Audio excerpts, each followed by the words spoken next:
Okay, let us begin. So, just a brief introduction again on some basic aspects of meditation practice. And I thought I'd talk a little bit about how do we decide what kind of meditation we should be doing. How do we know what is the right time for doing what kind of meditation? And of course, the most important thing for deciding these kind of issues are through your own experience, what is happening in your own mind. By knowing yourself, by knowing what's happening inside of yourself, you can make these kind of decisions. And when you start off with your meditation, very often you just start off by just calming down, by finding the ease of the body and the ease of the mind. And you keep on doing that until you have a sense of mindfulness arising. And when you have that sense of mindfulness, that is kind of the idea, to move towards mindfulness, right? The mind doesn't run around, you're not too tired, all these kind of things. So you relax and find the ease until mindfulness is there. Then, when the mindfulness, you think the mindfulness has arisen, then you just wait. And you wait till the breath, in a sense, appears all by itself in the mind's eye. So if you want to do breath meditation, you just wait, essentially, till the breath appears by itself. And the beauty of that is that it's all just a matter of sitting back, relaxing, and watching what's going on. There's no willpower involved, there's no controlling involved, there's just a relaxation all the way through. And then, when the breath appears all by itself, that is the time to gently, basically the awareness is already there, so gently allow the awareness to stay with the breath. And one way of looking at that is just to think of the awareness as resting on the breath. It's resting on the breath, right? Resting means, when you're resting, it means there's no willpower, there's no force behind it. It's just like relaxing with the breath. So the awareness is resting on the breath. It's a sense of you're not placing it there, you're not putting it there, it's just resting there. And then you see what happens. And what you see will happen is that because you're using no willpower, there will be the breath will be there, then the breath will disappear because you think about something, or you fantasize, or you become a bit slothful, or whatever it is, and then the breath will reappear again later on. And you just allow again, once the breath reappears, again you just allow it to reappear, and again you rest the awareness on the breath. No willpower, no force, no kind of clenching of teeth and this kind of thing. Just really relaxed. Again, you rest the awareness on the breath. And then it disappears again. It comes and goes like that for a few times. And what should happen after a few minutes depends on what you've been doing that day, what's going on, how long it takes. But after a while, the breath should become quite stable, and the awareness should be stabilized on the breath. Again, it's an easy kind of stabilization, easy kind of awareness, and the breath becomes prominent. And at that point, you have, in a sense, achieved this thing which is called mindfulness of breath in its most rudimentary stage. And that is what you're trying to aim for. Now, sometimes you will find that doesn't work. The breath doesn't stabilize in that way. It all depends on how experienced you are as a meditator, how much Buddhist practice you've been doing before, how long you've been keeping the precepts. All these kind of things matter. But if you can't do that, and very often you'll find it doesn't work, then there is no point, really, in continuing trying to watch the breath. There comes a point, maybe you're trying for 15, 20 minutes, it doesn't work. You know that is not the right time, you've got to do something else. And that something else, I say, usually is something like metta practice, because metta is that which purifies your mind. And when the mind gets purified, that is when mindfulness becomes powerful. And it becomes possible to do things like breath meditation. So watch yourself, and of course over time you will start to know roughly where you are at. If you're generally speaking not able to do the breath meditation because the breath doesn't stabilize all by itself, remember it's supposed to happen naturally, the breath doesn't stabilize all by itself, it means, if this is a kind of the standard thing which happens, it means that maybe what you have to do is more preliminary purification practices, such as metta. So go back to the metta, do that again and again and again. And then when you try the breath meditation later on, you will see that there has been a change there. So always be wise about this. Don't just blindly follow a certain method or a certain technique. Reflect for yourself, know whether it's actually working or not working. And if it doesn't work, then you need more purification. And metta is really I think, the ideal purification type of meditation. So that's really all I want to say. So that's just a little bit of a hint on how to choose your meditation object. So let's just try to do a bit of meditation together and see what happens.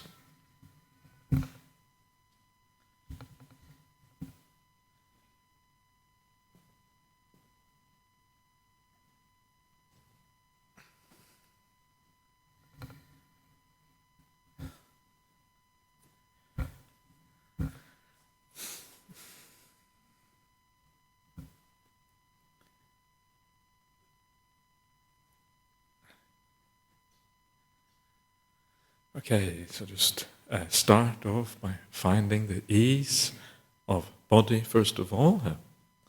And one of the things about relaxing the body and the body finding ease, there's no tension or anything, is that actually what you're doing is that you're also relaxing the mind at the same time. So make sure always that the body is nice and relaxed when you start off.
And just keep on monitoring the body for a couple of minutes and make absolutely sure that you're as relaxed as you can be, that the body is really at ease, there's no tension, there's no pain, there's no problem anywhere.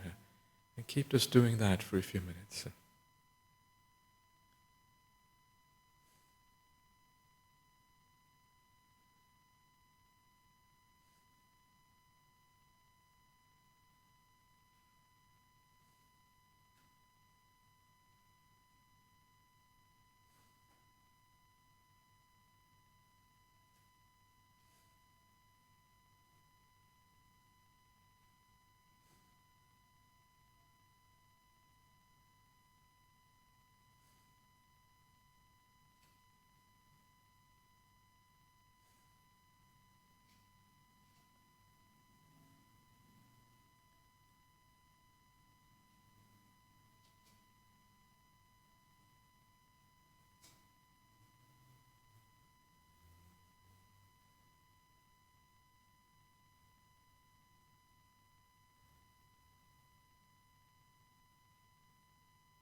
And as you are calming down, allow the mind to do exactly what it wants.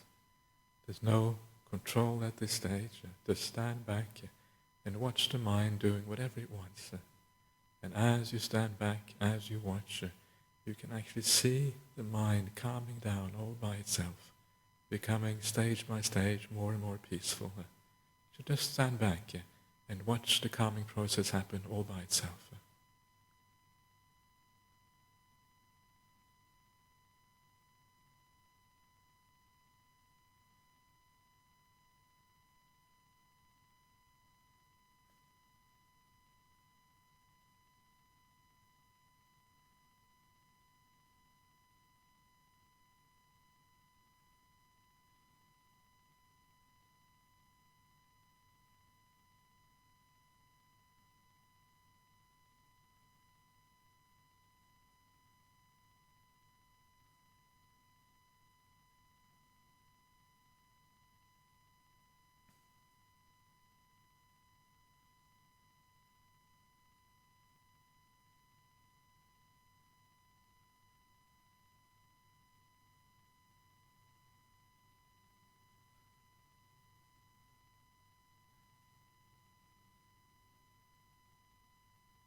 And as you calm down and you find that the breath appears in your awareness, and when the breath appears, just imagine yourself resting your awareness on the breath, just resting it there, as if you're resting a hand on the table or in your lap, just resting the awareness on the breath.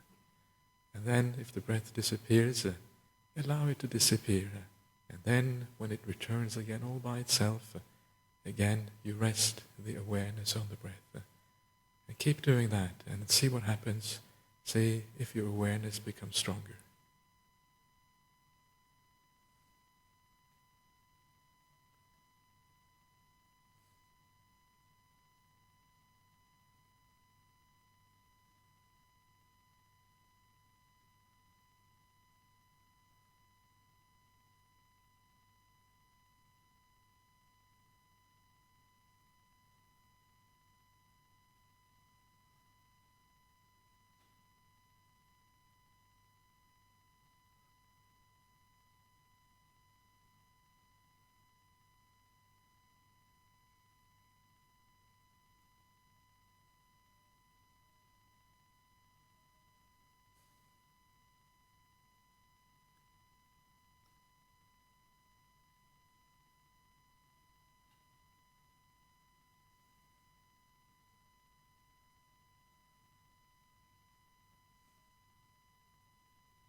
after a while you will find that the awareness of the breath stabilizes. And if it does stabilize, then just keep watching the breath as it is.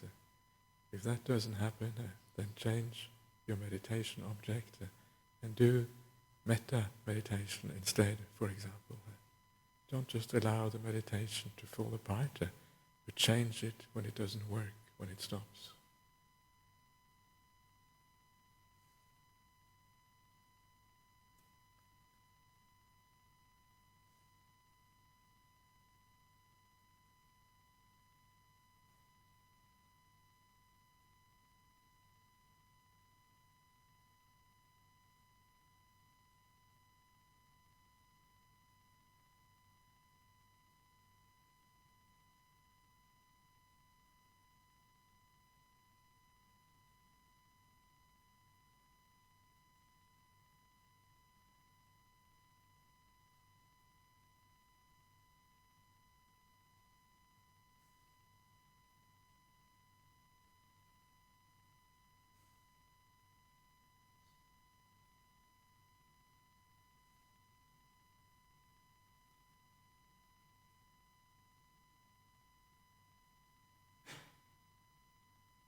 Okay, so come out of your meditation, sit nice and comfortably here.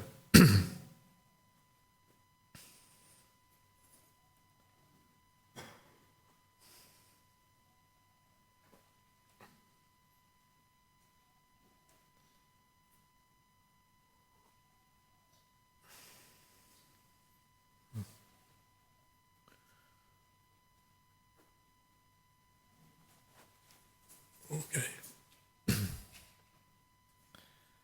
Does anybody have any questions or comments or anything you want to say here about the meditation today here? Everybody happy? Yeah. Okay, so we have one question coming in from Romania, Radu in Romania, and he is asking here, you said one of the purification meditations we can use is metta meditation. What other purification meditations are there? Okay. So any kind of meditation which gets rid of the defilements is essentially a purification meditation. And mindfulness of breathing is also a kind of purification meditation, but it only works once you get established the awareness on the breath. It doesn't really work before that. So it's a very refined purification meditation. But before you get to that point, you have to use something which is a bit more powerful, like metta, which is loving kindness, or compassion, the 4 Brahmaviharas, right? But of the 4 Brahmaviharas, it is metta that is the most basic one, the one that comes first, the one that is easiest to do, and the one that is most beneficial in the beginning. Other kind of purifications would be things like recollection meditations. You can recollect the Dhamma, for example, recollect the beauty of the Dhamma teachings. And if that inspires you, recollection of the Dhamma, that purifies you. It gets rid of the defilements, you feel at ease, and your meditation starts to take off. Also things like in the suttas, they also talk about the recollection of virtue. So if you're able to think back on something, on your general conduct and think the benefit of that conduct, and you feel a sense of joy because of your good conduct, that is the recollection of virtue. If you can do that, it's a beautiful way of achieving, again, a degree of purification meditation. So all of these things are ways of purifying yourself. So if you feel, if there is a need to purify yourself right here, right now, because your mind isn't quite right, because there are hindrances there, try any of these techniques.